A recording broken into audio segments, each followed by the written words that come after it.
secrétaire général de l'association Association pour la promotion des personnes handicapées de Ouakam. Bienvenue à cette journée, à la célébration de ce 3 décembre, qui est la journée internationale des personnes handicapées, que nous célébrons ici au Monument de la Renaissance, avec nos partenaires, nos principaux partenaires, à savoir le maire de Ouakam, le Monument de la Renaissance et le centre de transfusion sanguine qui est là aujourd'hui pour être les maîtres d'œuvre du don de sang. Alors, bienvenue à vous, chers collègues. Vous célébrez la journée.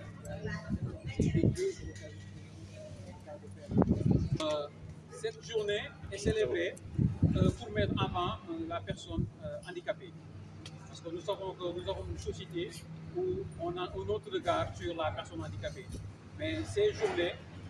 sont célébrées pour nous, pour montrer, déjà pour parler des droits des personnes handicapées, pour montrer ce que les personnes handicapées en situation de handicap peuvent faire, sont capables de faire, déjà pour lutter contre déjà la mendicité,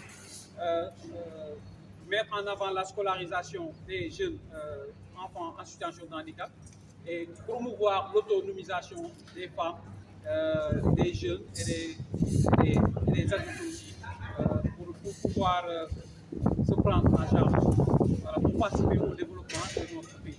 Ces journées en général, on les fait pour défendre la personne handicapée, pour montrer ce que la personne handicapée peut faire, pour aussi défendre les droits des personnes en situation de handicap. Au niveau de cette 15e législature, on a vu des personnes à mobilité réduite à la fin de l'élection. Est-ce que vous avez espoir de revenir Effectivement, j'adore cette question parce que c'est une question, c'est une option qu'on magnifie parce que pour la première fois dans l'hémicycle, on n'est pas personne en situation de handicap comme député. Et nous espérons beaucoup d'eux, car tout le temps nous prenons ça. D'ailleurs, nous avons même un thème qui parle de ça, qui doit parler de ça, à savoir les personnes handicapées dans les grandes sphères de décision. Voilà, donc c'est une chose que l'on voulait depuis très longtemps. C'est vrai qu'on a une fois une personne handicapée dans l'hémicycle, mais avoir trois d'un coup, donc franchement, chapeau au peuple sénégalais. Ça, c'est une première. Et nous attendons beaucoup d'eux. Parce que nous disons que si la loi d'orientation sociale a été respectée, validée, je pense qu'aucune personne handicapée n'aura pas de problème. La loi d'orientation est là. Si on la suit carrément, parce que si on la ratifie, tous les actes et autres, là, je pense que les personnes handicapées seront pénales. Donc, nous espérons beaucoup d'eux pour que cette loi soit ratifiée, soit respectée, soit élaborée et que les personnes handicapées aient de l'avant. Mais pour revenir par rapport à l'initiative, au-delà de réclamer une loi, vous avez mis l'accent plus sur vos devoirs dans la société, dans l'initiative de bon sens. Quel est le message de vous? Effectivement, parce que nous, pour les personnes handicapées, on a l'habitude qu'on nous donne souvent. On nous demande souvent des subventions et autres. Mais là, cette journée nous a permis de faire un don de sang, déjà pour donner notre sang pour sauver des vies. Alors, nous disons que nous ne devons pas attendre tout le temps des autres. Là, nous savons que là, nous pouvons donner un de nôtres, comme ça, nous pouvons les donner. Pourquoi pas? Et qui sait que donner du sang, une personne qui donne du sang, c'est sauver 3 vies au maximum. Donc, c'était l'occasion de montrer ce que nous pouvons faire pour la société. Qu'il ne faudrait pas toujours qu'on attende des autres, mais par contre, donner quelque chose qui vient de nous, les autres, je pense que c'est très important. C'est pour montrer qu'on participe aussi à la développement. C'est donc loolu moo waral tey ñu woote journée bu mel nii tey muy journée mondiale des personnes handicapées nga xam ne boo dem ci àdduna bi dañ ko fay célébrer ñun suñu wàll ñu ne duñ ci des gannaaw moo waral ñun waa association AFU ñu nekk Ouakam tey woo mbooloo mi fii woo waa Ouakam fii woo Sénégal fii tey waxtaani leen ci jafe-jafe yi nga xam mel ne tey wàllu boo dugg ci secteur boo mën di dugg fii ci Sénégal di fa fekk jafe-jafe ci wàllu ñi nga xam ne ñoo ànd ak way laab donc ci boo duggee ci wàllu dem beeg dikk bi di nga fa fekk suñuy jafe-jafe parce que tey transport nekk na loo xam ne lu nekk lu metti la suñu tey pour dem dikk dugg ci bus Dakar dem dikk wala nga dugg ci Ndiaga Ndiaye wala nga dugg ci leneen tey suñu femmes yi nga xam ne dañuy liggéey ci centre bi sax pour ñu ñëw di xëy si tey mën nañ taxaw ci arrêt bi ay heure ak ay heure te duñu am photo des fois ñu gis leen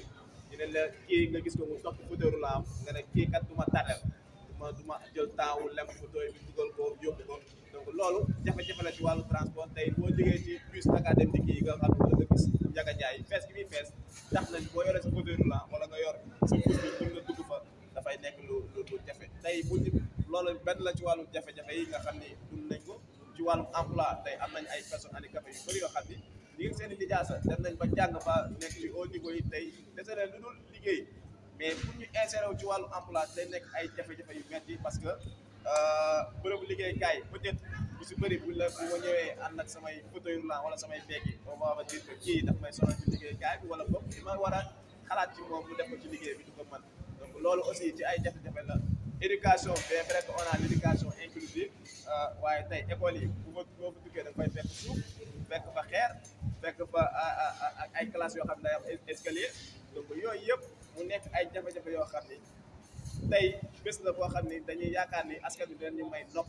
pour ñu mën ko wax mën a jàllale suñuy jafe-jafe ñu mën ci am ay saafara loolu tax moo tax ñu woote fii tey pour wax l'État pour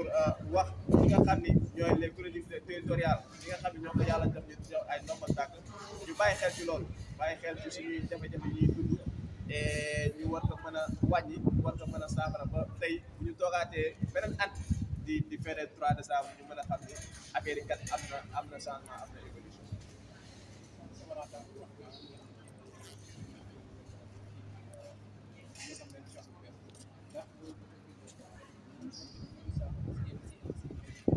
waaw loolu dañ koy rafetlu d'abord parce que mën naa ne tout kuleet nag mais am la loo xam ni mën nañ ne assemblée amoon na ay personnes handicapées yu fa daan nekk waaye tey dayoo bi nga xam ne am nañ ko nombre bi nga xam ne am nañ ko fa jàpp nañ ni c'est la peut-être la première fois mu am ko donc loolu dañuy def lu rafetlu ko waaye avant assemblée commencé woon na ci élection locale yi parce que élection locale yi aussi amoon na ay liste yoo xam ni inséré nañ ci ay personnes handicapées ñu jàll au niveau local di représenter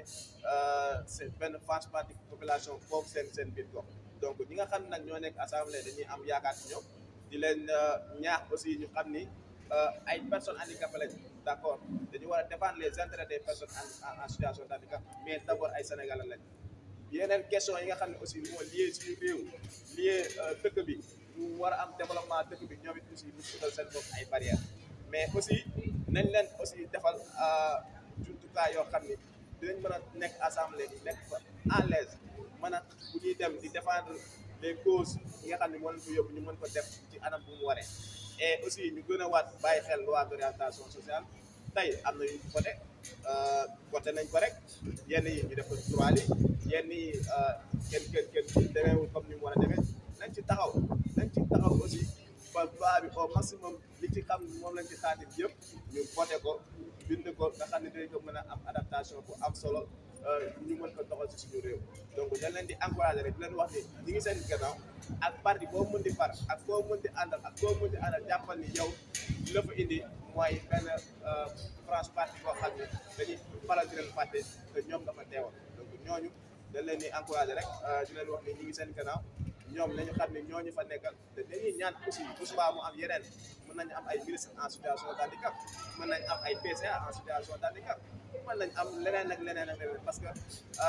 li yàlla di wax maye mi ngi si ñun tey mën nañ ne xaj nañu mobilité dem ak ñëw dikk bi waaye nag gars yi macha allah am nañ ay nit yoo xam ne am nañ ay lijaas yu war am nañ xaalis bu war pour mën a liggéeyal suñu réew. jafe-jafe yi waaw jafe-jafe yi moom bëri na comme ni ma la wax rek secteur boo dugg da nga fay fekk suñu jafe-jafe tey transport da nga fay fekk suñu jafe-jafe tey boo gisee ñun ñu si bëri si ñun ay moto lañ yor yu ñu modifié yor Jakarta parce que li tax ñu koy def dañoo trouvé benn alternative parce que on s'est dit que dem ak dikk jafe na suñu yéeg ci ay oto wàcc jafe na suñu yéeg ci Dakar dem dikk dem jafe na suñu dañuy utal suñu bopp loo xam ne mën nañ dem ñëw sans moyen de difficulté loolu transport bi jafe-jafe la suñu loo xam ne dañu bàyyi aussi di ñu wan ay bus yoo xam ni dañ koy wane ci télé bi rek def publicité bi ñëpp gis ko mais boo demee sur le terrain da ko fekk loolu dañ koy ñaawlu dañu bus yooyu bu ñu demee sur le terrain comme ni ñu koy wane ci télé yi dañu ko wan ci écran yi bu ñu bëggee bu ñu demee war a dem ak ñëw ñu fekk sur le terrain tey école bi enseignement inclusif man enseignement inclusif dama doon xaar ñu ne ma d'ici 2 ans dañuy préparer enseignement inclusif parce que man pour man enseignement inclusif ça doit se préparer parce que professeur bi nga xam ni musul gis élève en situation d' handicap musu ko jànkonteel xameewul type d' handicap yi parce que handicap y a des autistes y a les sourds-muets y a les personnes malvoyantes y a les aveugles donc ñooñu ñëpp tey professeurs yi dafa on doit les orienter sur ces types d' handicap ñu xàmmee bii mooy bii ak handicap bi ma xam ne moo ñëwee sama classe naka laa mën a jànkonteel ak moom parce que tamit professeurs yi man doo ma ko dund à l'école souvent da ngay gis ay professeurs yoo xam ni ils vont se poser ces 3 questions kii personne handicapée la dama ko war a yemale comme ñëpp wala kii personne handicapée la dama war a dur ak moom wala kii personne handicapée la dama war a yërëm wala nit donc professeur il a droit de s'orienter sur ça et école yi aussi suuf si xeer yi nga xam ni moo nekk si école yi classe salle de classe yi nga xam ne dafa am ay escalier aussi yooyu yëpp yu war a jóg la donc ñaari secteurs yëpp bu ñu jógee foofu war a liggéey parce que